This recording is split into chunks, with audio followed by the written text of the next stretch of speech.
Welcome to Sanding to Sailing. I'm Norm. Follow along as I refit my 1989 Com-Pac 27. Welcome to the shores of Leech Lake.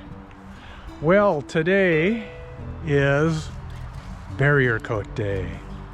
And so the first step here is, of course, to tape off the boat. I'm going to use the Ernie method. We first put on electrical tape and then we put the green tape on top of it. I call it the Ernie method because my best buddy Ernie showed me how to do it. And it peels off a lot nicer and leaves a much straighter line as well. The black electrical tape lets you do the bends better than masking tape does. So here we go. You'd think it would take longer to make two passes with the tape. However, I found that using the electrical tape on the first pass goes much smoother than trying to bend the masking tape around all the curves and all the corners. Then when you put down the masking tape, you don't have to be as particular about how smooth you lay it down. I like this method and I'll continue to do it from now on.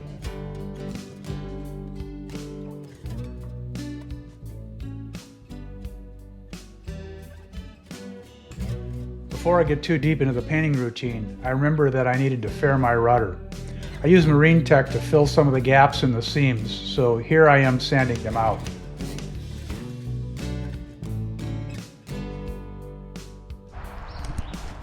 Okay, so now comes the fun part. So I'm doing a quick cleanse. Got my respirator on and I'm using the Interlux hull cleaner stuff, which is smelly and caustic. So I'll be spraying down the hull and doing a final wipe on it here before we start spreading the old barrier coat. Fortunately, the boat on the trailer makes it easy to get around for this job. And I have to say, the respirator really works. Alrighty, time to mix the old Interlux. So here's the paint.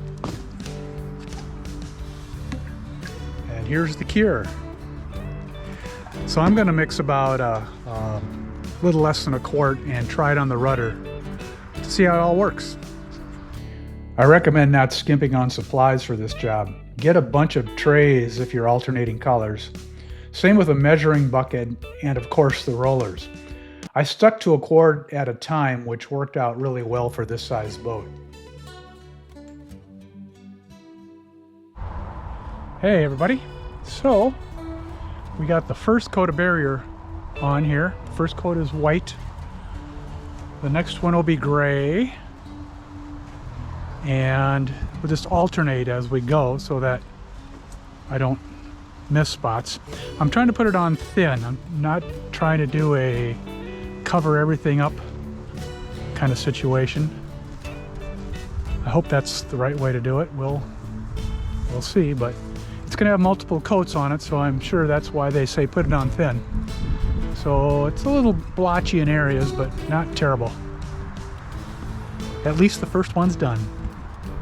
Alrighty, so the barrier coat is complete except for under the pads. So I'll come back in the morning, drop the pads two at a time, and get my barrier coat done underneath of them.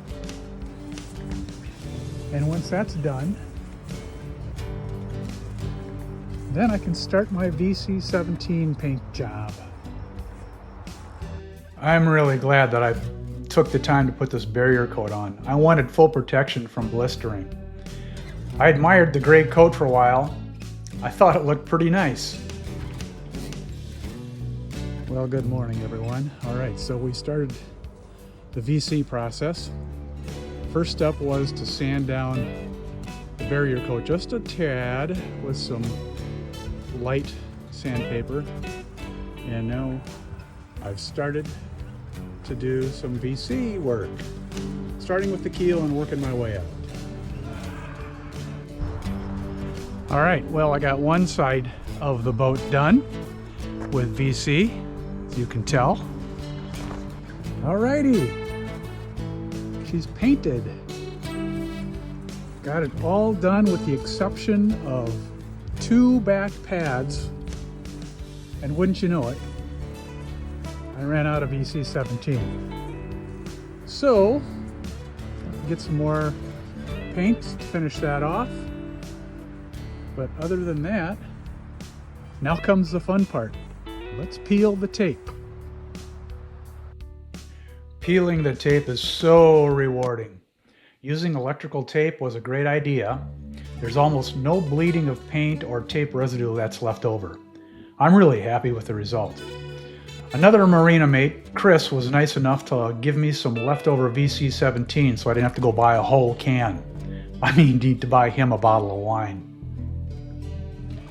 Welcome to the shores of Leech Lake, everyone. Well, today I think I'm going to tackle a small inside project. I might do a couple more ports, but what I really want to try to work on today is the cabin sole.